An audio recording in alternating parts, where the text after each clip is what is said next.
back to another episode of Two Guys, One Group.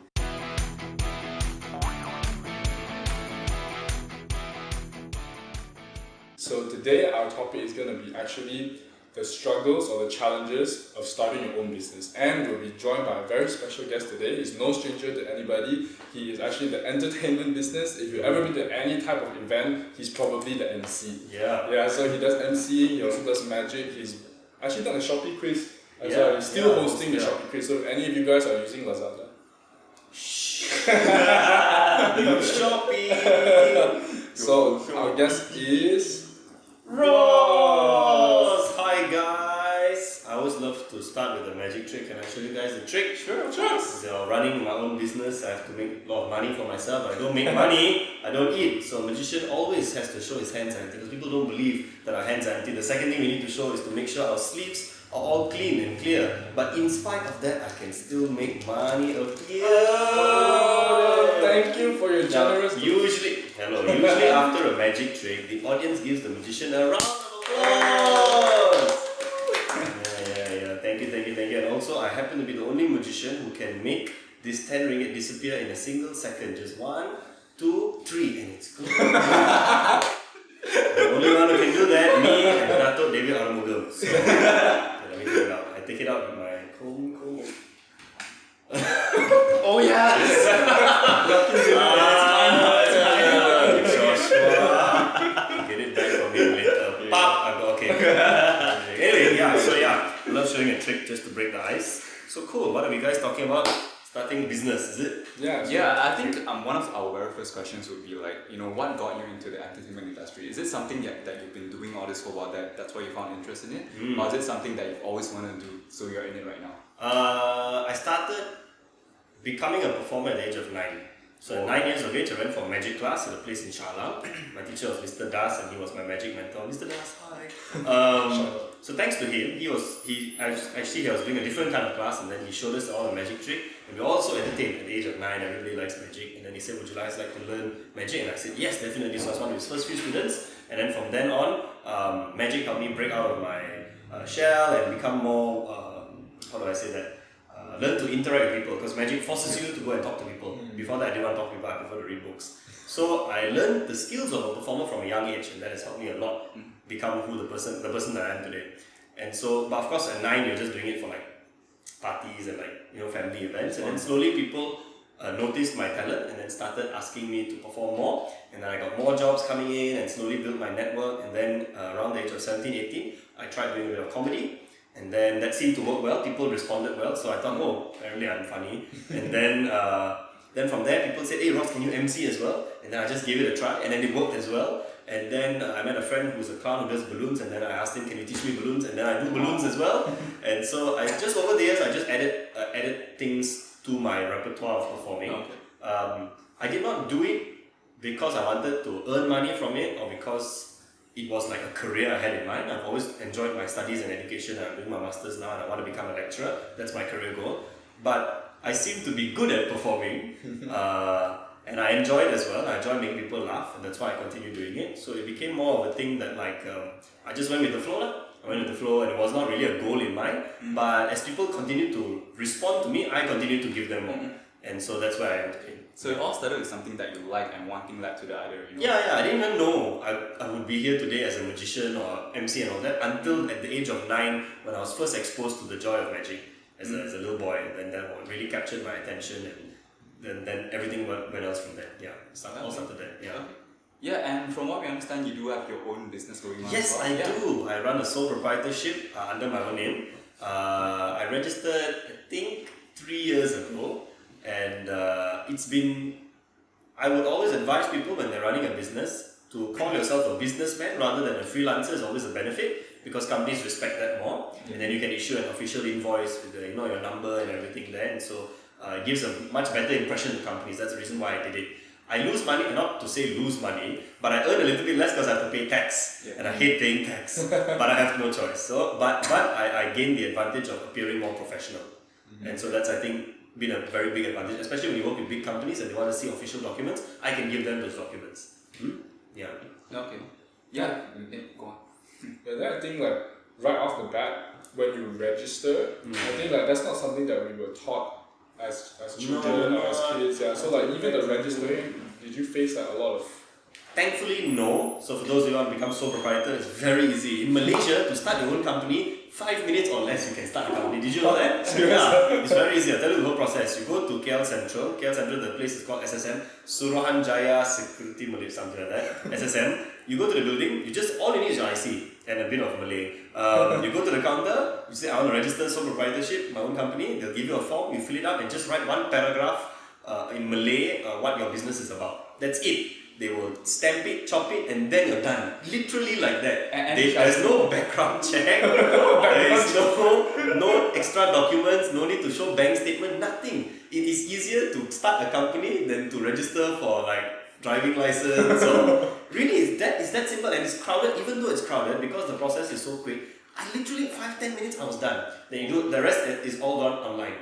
So once it's registered, you just go back home and you activate your account. And you're good to go. It's very easy. The only funny thing is that my Malay is not terribly good. So when I have to say how to write, I'm an entertainer. It's like, saya suka seronokkan orang. I think I wrote that, you know. And I was like, menyeronok. I was like, what is the Malay word? So I said, main dengan belun. Then I want to entertain children. I didn't put that down. So it sounded really wrong. So I just put seronokkan, main dengan kadang-kadang. So I just wrote something there and then that's it. It's done within 5 minutes, you're done. The challenge is then what comes after that is to do with tax, and that's not taught to people. So even registering as sole proprietor, I had to just sort of like Google it online, and then I just thought I'd just go to the counter and ask them. Thankfully that's very simple, so I didn't struggle at all. Partnership and Sendirian Berhad, then you need more information to do that. Yeah, but it was quite easy registering a company. The challenge is maintaining yearly tax payments. That's challenging. And recently I got a letter just 2 days ago saying that I had not paid tax for last year, about 1,200 something. I thought I paid, but apparently the system says I didn't pay. But I definitely paid something this year, but I got confused I think with the different years that I was paying for, and so I had to just transfer 1,200 something, and yeah, so my mistake, but thankfully they didn't fine me. If you don't pay in time, then they will fine you very, very steep charges. So they sent me a letter and I just paid it off. Yeah, because actually the thing that I get to see a lot is that I actually follow your stories, Magic Cross. I do remember the name. Yeah. So then like I'm always seeing. I mean, not that it's always negative. I'm not saying it's always negative, but like I get to see the struggles that you go through. So sometimes when you go through this type of hurdles, let's just say hurdles, you actually post them, and I get to see that actually. It's not just the fun and games that you see. I'm entertaining, I'm speaking, I know I'm bringing joy to people. There's actually a lot of back end work that most people either don't know or they're just not educated about, especially in terms of tax, because nobody came out of university knowing how to do taxes. And it's even worse now that you're actually doing it on your own. Because like sometimes, at least if it's in a company, sometimes at HR they can give you the general process, but with you, it's just like. Correct. It's just me. If you're working in a company, they do your tax for you. Just have to submit with your information. I know how to write a literature review. I know how to do hypothesis testing. I know how to review psychology articles. I'm not very good with doing tax. Unfortunately, that's one thing I wish there was a subject somehow taught either in school, even in high school. I think that's good enough to teach people about tax and taxation, because it affects all Malaysians who are working, and all of us have to work, to earn money and survive. So I think it's something that we should look into educating people more about online, which is unfortunately I haven't reached the level of education. Maybe you can do a podcast with a tax consultant one day, because I would love to watch that, and how to I wouldn't say cheat on my taxes, but how to be smart ethically lower my tax bracket, because I give donations and stuff, so that reduces your tax bracket, then that's legitimate, or giving gifts or donations. And also just registering your expenses under a business expense instead of a personal expense, then that also lowers, because then you can declare lower tax. Yes, if I buy a computer for my office, then and there's a very good way for foundations as well, just to reduce taxes. For what again? Going on their own foundations, doing their own foundations. Just to reduce the tax. Education is deductible, tax deductible. So I'm doing my masters now, and so I reduce my masters fees that I pay for from my tax. That's wonderful. Okay. So I'm actually very thankful that Malaysian tax laws have very generous tax deductible categories. So education, for sponsorship, for donations, for EPF payment, for PRS, so you can actually reduce your tax. It's just that we don't know So my father often has to tell me like, hey, didn't you reduce your tax with the books that you bought? I was like, oh, I didn't know. I didn't know I got tax benefits. So then actually the way to do that is that you get a receipt and then you just tell keep them, the or you receipts. just like you declare it. You but keep then the receipts, you show- declare it. If they ask you, can you prove it, then you have to prove it. Yeah. So they have not asked me to prove it because I pay my tax. So What's the process of declaring like? process of declaring, very easy. You just go online and fill out a form. It's called, for individual sole proprietor, I think it's called tax form B or something like that. And then everything's done online. Everything is done online. You just have to key in the So numbers. you don't need to physically go. You don't have to physically go anywhere. You just have to key in the numbers yourself at home, but you must make sure those numbers are accurate. And if they call you one day and say, "Oh, Ross, Justin, Joshua, please prove to me that these numbers are accurate. Show me the receipt that add up to this number." You have to show. And if it's not accurate, then you will get fined. So you don't even have to take a picture of the receipt or anything. No, It's you more just have to like- keep it. I would advise you to either photocopy it or take a picture of it so that in case you lose the actual copy, you have a soft copy backup. In case, because it happens, sometimes you misplace the receipt or what. So I have to keep track of my taxes, which I'm not very good at doing. Again, not very well trained to do it, so I sort of like have a box full of receipts that I'm not. I just leave it there. I just keep putting receipts in it. I use glasses. I know these are the receipts from 2019, but I just have not organized them yet, so I have to do that. Usually at the end of the year, I organize my receipts. Yeah, which is actually like another question I really been wanting to ask is like your money management. So it's kind of like money in, money out, all these kind of things. Now that you're doing like your own business, it's not as chin chai as like us. Oh, if I spend, I don't need to care what I spend. I don't need to keep track Especially of with your it. parents' money. Yeah. So then now, like when you're doing your own business, do you have like a system that you actually keep track of your own money? I don't have a very good system. I'll admit to that. I still feel I'm a little bit too chincha. I used to use money management apps to try and track, but I got very lazy to constantly key in my money. So what I do is I kind of keep a mental, sort of like in my mind, I kind of like know this week, am I spending too much? Am I spending enough? And I keep it in my head. And I don't really have a great money management strategy, so I really can't comment on that. I think everybody should. I know that percentage of what I earn, so I give 10% usually for tithes and offering to my church. That's one. I usually have like 200 ringgit going to like some investment unit trust thingy, so that's like 4 savings. And then my daily expenses like petrol and all, I kind of know in my head is about 500 a month, around there. My phone bill is about 48, 50 ringgit a month. So these are the kind of constant expenses that I know that don't change. And those I keep in mind, I have to pay those off first. Once I pay those off, the remainder is just for my food and entertainment mostly. And then whatever I have left over after that, I put into my savings or my investments. So I kind of have it mentally sort of like roughly planned out, but I don't keep it tracked down so precisely number by number. I tried to and I got lazy. Yeah.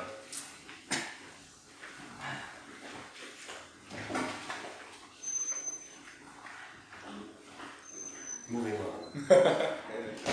Did you have? Yeah, because I'm just wondering, because like since you're doing your own business, like the money, right? Because I spoke to a few CEOs before. Yep. There are different accounts that you can put it on. Some to like your personal usage, and some you use it under the company. Yep. So like from your point of view, like when you manage your own business, like are those money from your own account? Yep. Or Yep. is it based on like another company? Yeah, mine is under my own account, mainly because as a sole proprietorship, your business account and your personal account are the same. Technically, legally under the law, they're the same it's thing. both the same thing. Legally. Okay. So if someone were to sue me, like let's say I do an event for you and you sue me because I did a bad job, you can take everything from my savings account, even if it's not immediately directly related to the business, because I'm a sole proprietor, I am the business, right? So that's why it's both linked. Which is why the benefit of a partnership or a limited liability partner is that you reduce the liability. Like if I get sued, then you just take the business account, but my savings account is still mine, right? So I do plan to switch to a limited partnership or limited liability in maybe next year, because I think it's just safer in the case anything happens, and then I won't lose my assets and the money. And all. Just in case. Yeah. That's more of a safety measure. Yeah, it's just a safety measure. But as a sole proprietor, both accounts are linked. Okay. I don't know whether I can open a business account. I think even if I do, it's still linked to my personal account, because under the law, sole proprietorship, it just works that way. Okay. And do you have to meet a certain requirement to be transferred or to change into like a limited account? I don't think so. I think you just need a partner. If I'm not mistaken, you just need a partner, or they call it sometimes a silent partner. So I can just put like my brother's name. He doesn't have to contribute to the business in any way. He just has to probably just sign as a witness, and that's it. And then we're a partnership. Yeah. Because how we run the business is not the government doesn't really care. As long as they have a name and the details, and that's fine. Then you're registered. Yeah. Okay. That's good. Yeah. So those of you, I know a lot of young people like to do startups. Go start up a company, very easy in Malaysia. Yeah, I mean, like, let's just say I'm a fresh grad Yeah. and I'm looking to be an entrepreneur myself. Yeah. Like, from your point, because you did your own business before, Yeah. like, what would you advise me to do? Like, what should I be prepared for? Let me think. Fresh grad. Fresh grad.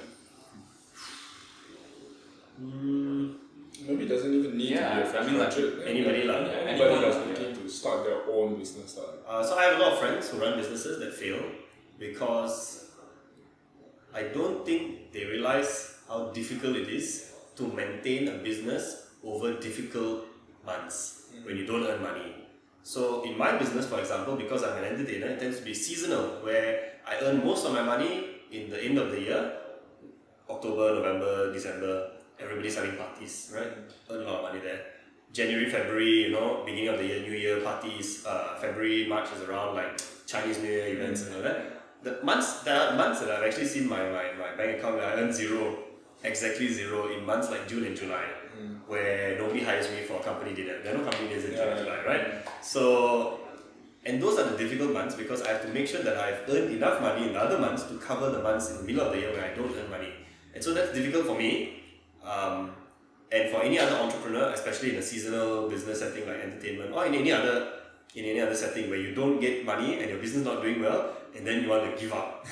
And so I think that's why a lot of my friends who do startups, very excitedly, very passionate, and then after they run into difficulties, they are unable to be resilient through difficult times. And that is a challenge, and that's why they fail. But I think if you're starting any business, you must be prepared for the consequences that it's not easy. It's not easy to compete with so many other people who also want to earn money, who also need to pay the expenses off. Yeah. We see, I think people tend to view other people as like competitor. It's not so much just competitors, like they also need to feed their families. And I realized that as well, which is why, if I can't do a job, I'm okay giving it to my friends. Because I don't feel bad that I'm losing business. I feel like I should help people out. So I noticed that when people do startups and all that, they always try to create that niche for themselves and it's all about them and they want to run their business and their name and all that. Nothing wrong with that, but if you're so self-centered, I think your business would fail after a while. Yeah, so I think if I had to give someone a piece of advice, just like, be prepared for difficult times ahead in any business that you venture in, and learn to be nice to other people in the industry that you're in. Because you never know who's going to help you out one day. And I cannot imagine the number of connections I've made and people who have introduced me to good jobs.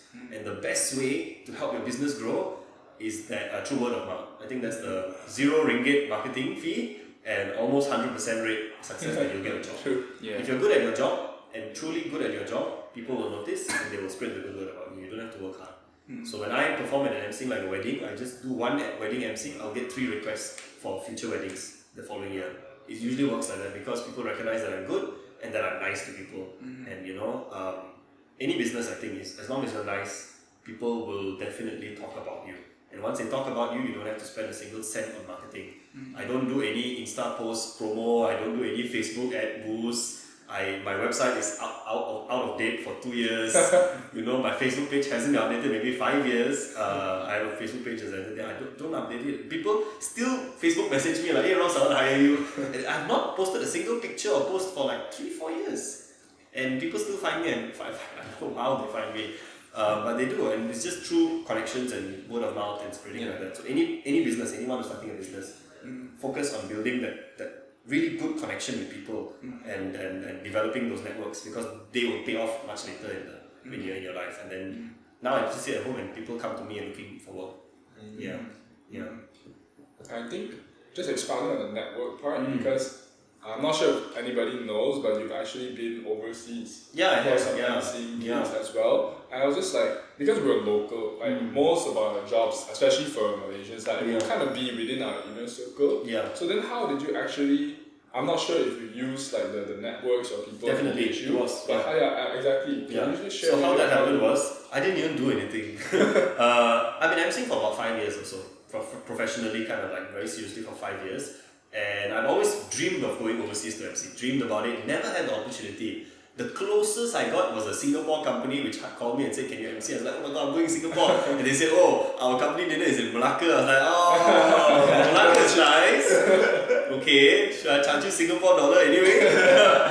But unfortunately, they came to Malaysia. They said every year they've done it in Singapore, except this year they did in Malaysia. So I was like, okay, anyway. But that was my closest I got. Then this year, I was given the fantastic opportunity, thank God, to go to Melbourne. I went to Melbourne twice. The first time, how I got the job was, it was a student talent show, My Talent, right? Hi, My Talent people. And so they wanted, because it's a Malaysian-only talent competition, like only Malaysians can take part, and it's mostly a Malaysian audience. Yeah, it's meant to be fun for Malaysians. And they want to get Malaysian performers to come and perform on stage to entertain the crowd because they're local. And they wanted a Malaysian MC this time around. Usually I think they get someone from there. And so a girl in the committee who was looking for MCs kept running into a lot of roadblocks, like they're either not available, too expensive, timing wasn't right. And so she was cracking her head, couldn't find an MC. Then she asked her mother for help. She was complaining to her mom, and I think the mother said, "Hey, you know that guy with the big hair in church? The big hair in church one, the church guy give announcement and stuff. I think he does MC." And then she remembered, because that girl in Australia, she's actually my brother's cell group member. Oh. And then she sort of knew me and did performing, and then she called me up and she said, "Ross, can you perform?" And I was like, "Of course I'll perform. What do you mean can I? I'd love to go to Melbourne." And just so happens the dates were available. So all the things worked out one by one. I didn't even do anything to get that job. But thank God for the network that I built. In church I do a lot of video announcements and stuff, so people see me, and I tend to host a lot of events. And so when people recognize me and all that, they, like I said, they share the good word about you. The mother told the daughter, "Why do you go for the guy?" And I just say, "Oh," and suddenly the job opportunity came. And then when I performed in Melbourne, after that night, I got 3 more requests to go back to Melbourne this year alone. Unfortunately, I could only take up one because of timing issues. But that's how it starts. But I didn't get there without 4 years of hard work. That's true. Right? So people don't see the 4 years of sleepless nights, exhausting burnout, of some months no money. That's the 4 years of hard work that got me to Melbourne this year. And what about the income that you've been getting? Because I believe at the start it surely must have been like much lower. what you're earning right now. Is it more stable now compared to last time? And Much more stable. Yeah. And so what changed? Yeah. So the problem that I have when I used to charge is that I tend to undersell myself. And people have been telling, my father always tell me, my mentors tell me, like, "Ross, you cannot charge so low." But I felt because I'm starting out, I should start a bit lower. Let's say around 1K for an emceeing of an event, 1K, 500 to 1,000, which I started with around there.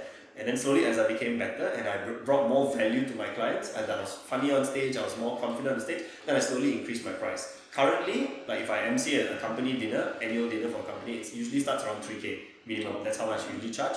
But I didn't start immediately at 3K. I started with 500, then 1K, then slowly to 2K, then to 3K. And so I'm comfortable with where 3K is. Some MCs I know charge minimum about 5 to 7K.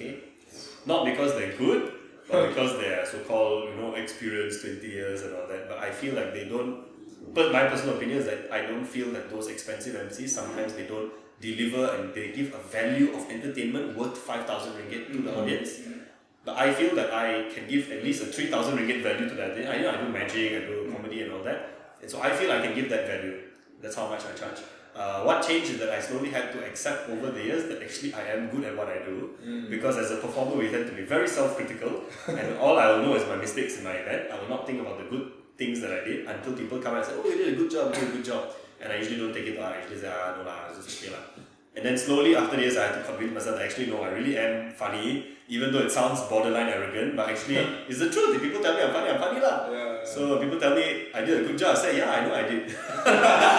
But it sounds terrible in a Malaysian context. I'll just say, "Oh, thank you so much, I'm glad you enjoyed the show." Rather than previously I used to say, "Yeah, no lah, I made a lot of mistakes." Now I say, "Thank you so much for the compliment, I really appreciate it." So I changed in the positive, and slowly as I became accepting that I'm actually valuable at what I do, then I slowly started charging more. Yeah. And but the one thing I don't like is when clients try to negotiate too low a price. There was one wedding I'll never forget. I won't say the person's name because I forgot. You forgot. But I was already charging below market rate, and after that they met up with me at the mama and still tried to get me to charge lower and lower. And I told them it was before the event, but after I'd given them a good rate already. Okay. Like this is the market rate. Let's say for example 1,000 ringgit is market rate for a wedding MC. I was charging them like maybe 800 for me and also a friend to come and translate. And they were still trying to go lower than that. And I was like, if I go any lower, there's no point in me doing this show. Go and get another cheaper MC. You know what I mean? If you cannot afford me, it's okay. And so that's the one thing I don't like sometimes about the pricing of emceeing or entertainment in general, dancing, magic, comedy, whatever. It's always a challenge that people sometimes don't value the performer as they should. Yeah. So, but over the years, once you establish yourself as a good performer and people start complimenting you and recommending you to others, then they're usually willing to pay your price. And because they know would you're that be a good indicator for you to, want to go for 500, want to go for 1K, want to go for 3K, and want to go like upwards? It's tricky. You kind of have to gauge the market rate. Thankfully, there's a group of MCs in Malaysia called MCs of Malaysia. We have established market rates there. Oh, okay. So they tell everybody follow these market rates. If you want to charge more, that's by all means go ahead if you can deliver that to the client. But these are the bare minimum that you should charge. Usually, we're more concerned with people underselling themselves. Then We're not so spoiling the market. Overselling is not so much a problem because then the company won't hire you, right? But if you can get the client, I mean, by all means lah. So that's a bit tricky. You have to kind of like know the industry well that you're in and how much an average a show cost. For example, as a magician, I earn about 400 ringgit for a magic show. I do one magic show for 20-30 minutes, play games with the kids, about 400 ringgit. That's how much I usually earn. MC, of course, about 2 to 3K per show. I don't really do stand-up comedy lah. But if I was a dancer or something, then I need to know like the market rate. What's the market rate like? That one you can only know being in the industry, talking to other people, getting to know their market rate. Then you price it around that range lah. Yeah. That was actually another question I was looking, because I know some people that do more like productions. Yeah. So I think Stephen, you know Stephen? Stephen what? I think his Instagram handle is Stephen T. He's from Penang. Okay. Stephen Lim or Lee, I can't Okay. remember. Yeah, so they do production, and a lot of these, especially videographers or dancers, the problem that I normally hear is that like my clients are not paying me. Yeah. Either that or they delay the payment. Right. Yeah, and especially even I was surprised that last time when I used to do like a few dancing gigs last time, it's like it's expected that your pay should come 1 to 3 months after the event. So then I was like, but then how are you expecting people like us that we are relying on this income and then we nothing to eat for 3 months pay? That's not fair. So have you ever had to like chase up payments? Yeah, definitely. In the beginning of my career, more than that. Now I've established myself so well, people pay me before the event starts. Which is like, I just have an event coming up in 2 weeks and they paid me the full 3K already. Then I feel bad because I'm like, why have you given me the full amount of money? I haven't even performed on stage. But this was a client which I performed for last year in Joe, it was Tesco. Thank you, Tesco. And they were so impressed by me. They said, we are definitely going to hire you in our upcoming event. And they did. They really promised and they paid me in advance 1 month.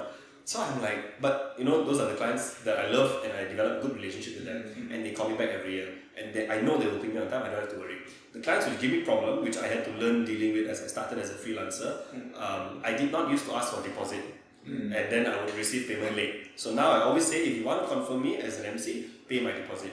But I can only command that level of authority if I know my client really wants to hire me. Yeah.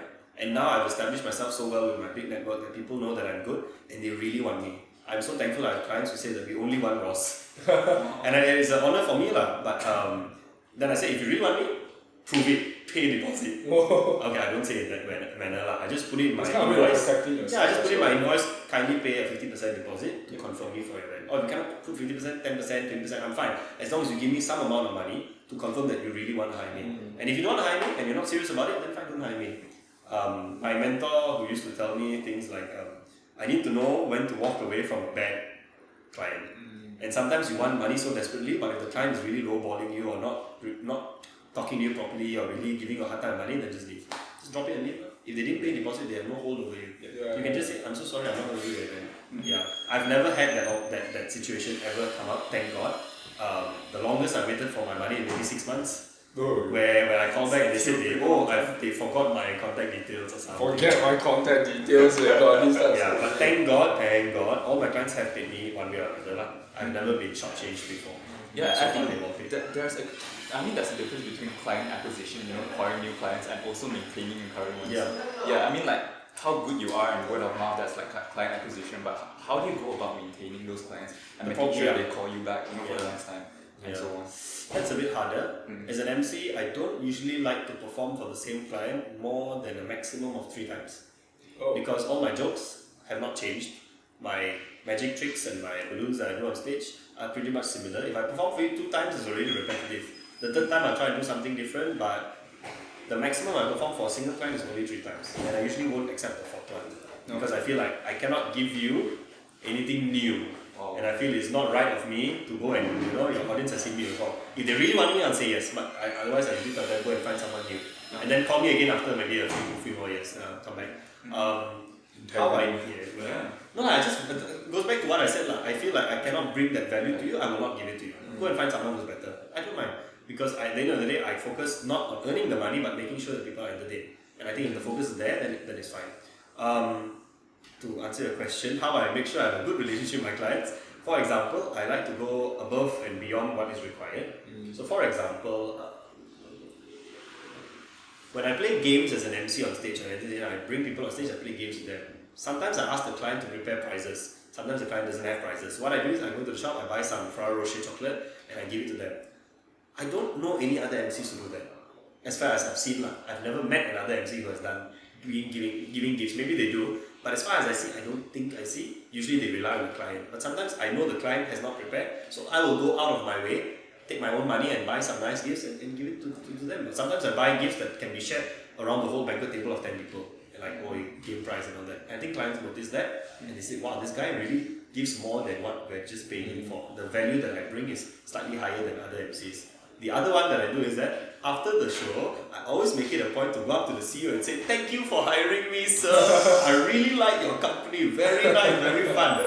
So I think that makes a big difference. Shaking their hands, saying thank you, because then they're forced to say, oh, you did a good job. Usually I do my best absolutely at every event. So I think that's very good to know that the CEO and you have met and to establish that bond with them just a little bit. And so those are the two things that I tend to do to make sure that my client goes back satisfied knowing that they got their money's worth. And I think when the client gets that, when I see the CEOs laughing and having a good time, I know I'm done. The event is going to go well because the boss said good job, right? So I always try to make sure that's my goal usually at the end of the day, to make sure people are entertained. But in terms of maintaining clients, I usually don't maintain after 2 or 3 events with the same client. Personally, because I feel like I have nothing new to bring to you. If I have something new, more than happy I'll go with you. But generally speaking, once I've made a very good first impression, they usually do remember. Yeah, if you make a good first impression, that's set. Yeah, I think in closing, I wanted to ask you actually about your own character. Because when you first started out, I'm sure there was a lot of I think, for lack of better terms, this feeling of quote unquote fear or a lostness. Yeah, I'm kind of I'm unsure about myself and I'm unconfident. Just like you said, you grew from I'm not sure can I bring the value of what I'm charging to now that I'm confident. Yeah. And also this something really big that I see is that your resilience. Number one is through hard times. Number two is putting your foot down sometimes when you feel that maybe you're not being treated fairly, not even nicely but fairly. How did that character actually develop and how has it actually helped you up until now? What a tough question to answer. I don't think there's a straightforward this was a point in my life where everything changed. It was more of a steady growth over many years. For example, my parents were not supportive of me being a performer. So when I was about 9, my father allowed me to go for my first magic class. He allowed that just for fun. And then when I wanted to go for more, he said no. And I cried and I cried and I cried. I said, go on, please. Then my father let me go and then he refused. He said it's a waste of time. Don't become a clown. Go and study. Don't focus on education. Typical Asian parents. Yeah, typical Asian parents. So that was the first, I think, biggest challenge in my life, that my parents did not give me the permission to become a performer. However, they couldn't stop me from just playing the cards on my own at home and practicing on my own. And whenever I would go for any event, I would just bring my stuff and just perform. They can't stop me at the wedding, just at the table showing the kids magic. And slowly people started to take notice, and that's when my parents also noticed, but they never encouraged, still didn't encourage, until it came to a point where my parents' friends would call them and say, hey, can your son perform for my daughter's birthday? And then they realized, oh, actually Ross can earn money. And then they completely changed 180 degrees. Today my parents recommend me to go and perform. Wow. Or they say, but they never were like that. They were totally against it. I used to cry and beg my dad to let me go and perform. He refused, absolutely refused. But I never let it stop me because because I enjoyed performing on my own. There was something I truly enjoyed as a passion that I had in my heart. That whether my parents give me permission or not, doesn't matter, it's up to me whether I want to do it. Right? They may not give me the permission to be a performer, that's okay. I can still do it at small events, I can still do it to myself at home, I can still, watch YouTube magic shows or whatever, and I can still find my little ways of enjoying my passion, even if my parents disapprove. Which is what a lot of people go through in life, that they want to be a musician or singer, and then your parents say, oh, you cannot, that's not the end of the world. You have to realize that there are different ways of expressing your talent that your parents may allow, right? It's not that they will totally take away everything, you can just express it a different way.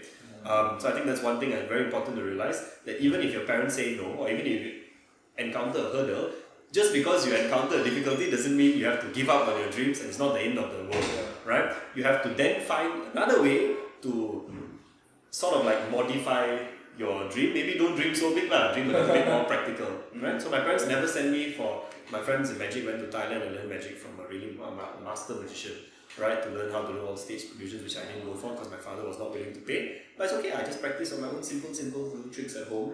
And all of them have given up magic, I'm the only one to continue. So in a way, I'm thankful that my parents said no, because that made me more I really need to do it for myself, not for other people and not to please others, but just because I enjoy it as a hobby. So that was one very key point in my character, that I decided for myself at the age of about 10 or 11, that even if my parents say no, that's not going to stop me from loving to do what I do, which is making people laugh and smile through magic. And so that's one very important character development. The second one was learning to accept then, once people, now that I want to perform, now I have to accept that I'm a good performer, because I used to be very self-critical. That took longer, many more years to accept that actually I'm good at what I do. And I did that by learning to agree with people when they compliment me. Like I gave the example just now, like usually Malaysians, we like to say, when someone says nice, we say, I know lah. We tend to do that. And I changed my thinking after going through like psychology and all that. I'm a lot better at being aware of my thoughts and how negative they can be. And I just changed them, consciously deciding every time someone compliments me, just to say thank you. Even if I cannot accept the compliment fully in my heart, I'll just say thank you. And after saying that over the years, I slowly began to accept that actually I am good at what I do. And I have value. And that it takes a lot of conscious effort at first, but small steps one by one, and then slowly, that was the second, I think, most important character development, to learn to accept that I'm good at what I do. And I should be paid fairly for it. And the third one, I think, is, how do I phrase it?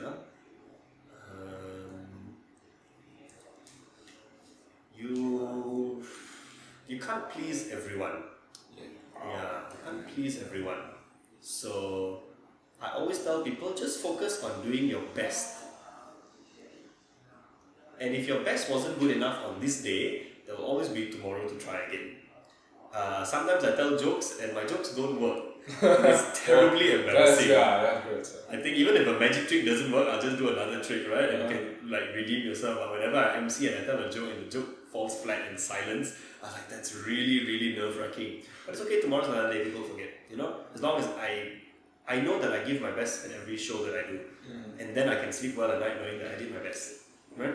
And so I always tell people, whether performing or entrepreneurship or anything, as long as you give your best, then you have nothing to be ashamed of, because what you gave was your best. You have nothing more that can be asked of you. Absolutely give your best, but ask yourself, did you really give your best? And if you can say yes to that question, then I think you're set. And nothing will faze you if you know that you're really doing an honest job. Okay. Well, right before we close, actually, Ross, we usually ask our guests a question. Kind of like if you could rewind the clock back to when you were just starting out in this industry, or if you actually had somebody coming to you right now to ask, hey, I want to start something, what would be just like a word of advice, or what would you wish you knew when you started out? Like, it can be anything, like any word of advice that you wish that you would have known when you started. Interesting. Let me think.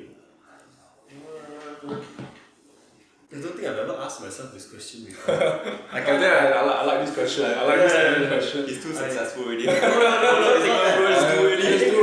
Because my character is more like I go with the flow. So you throw me a difficult situation, an easy situation, I will take it as I go. But if I had one thing to change, I think I would tell myself not to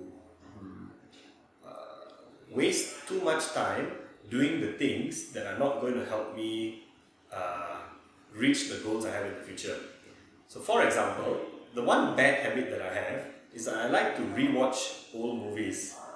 And sometimes I waste many hours of the day watching either old series or old movies. I recently watched Attack on Titan. Do you watch Attack on Titan? It's anime. I was just Attack on Titan. I've seen the it's an anime lah. Those Attack on Titan fans will know there are 3 seasons, not very long, but I've seen all 3. But for some reason, I just wanted to watch it all again, and I wasted hours of my time just watching it, even though it is not going to contribute in any way whatsoever to my magic career, to my emceeing career, to my studies, to my masters, to my thesis, all of which are weighing on my shoulders.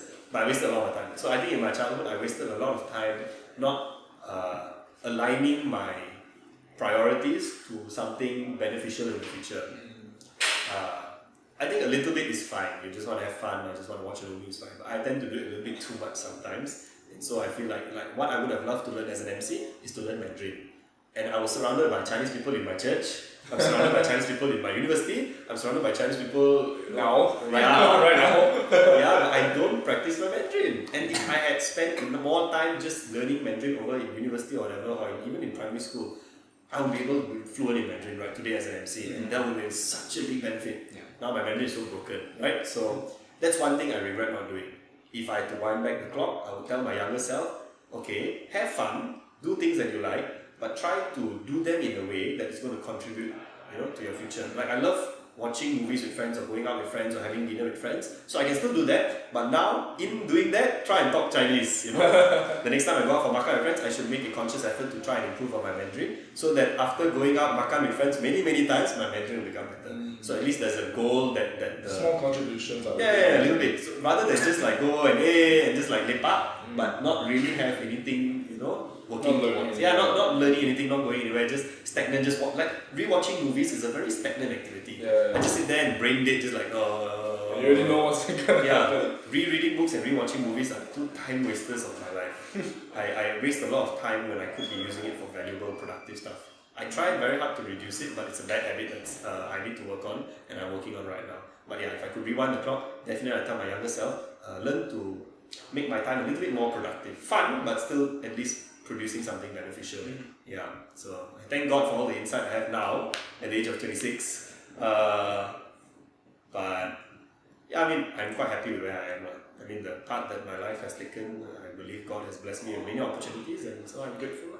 And I think having the attitude, I forgot to mention it, having the attitude of take whatever life gives you, or use whatever life provides, as I read in the book. Yeah, use whatever life provides. If you're in a difficult situation, use it. As I always say, and I don't usually say bad words on camera, but if you're surrounded by shit, take that shit and turn it into fertilizer.